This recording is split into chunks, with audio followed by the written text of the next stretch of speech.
The dance floor heated up in Hollywood tonight as Dancing with the Stars headed into the semifinal round. I caught up with pro dancer Cheryl Burke to see how she feels about being eliminated so early on. Rick and Cheryl. You know, it was pretty shocking because we were second in the leaderboard, and you know, when you have great scores like that, you never really think you're going to go home because you're pretty much, you know, safe. Disappointing, but then, you know, at the end of the day, it just shows you how much, you know, the public vote really does count.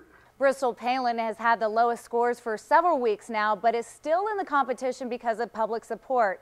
I asked Cheryl if Bristol even deserves to be in the competition at this point at all. You know, I think Bristol's doing like a really good job actually, because she's never done this before in her life. She's talking about someone who's never been in the entertainment industry. I think she's improving, you know, slowly but surely. She really is, and I think people really relate to her.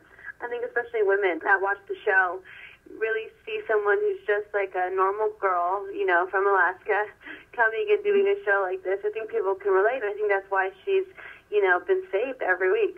Who is Cheryl putting her money on to win it all this season? I honestly think Kyle has been really improving, and he's been kind of the underdog in the whole competition. You know, never really first on the leaderboard every week, but he really shows improvement, and he's such an entertainer, and I think, you know, he doesn't let the pressure get to him. He's out there, he's having fun, and he's doing his job, which I think people really love to see.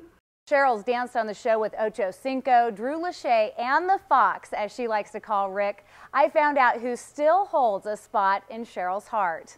I had a great time with Emmett Smith. That was my second season. It was the third season of the show. But he was really, like, just normal, you know, normal guy, you know, sports player. You know, he really, you know, did his job, but we had a lot of fun together, and there was no drama, you know, there's no insecurity.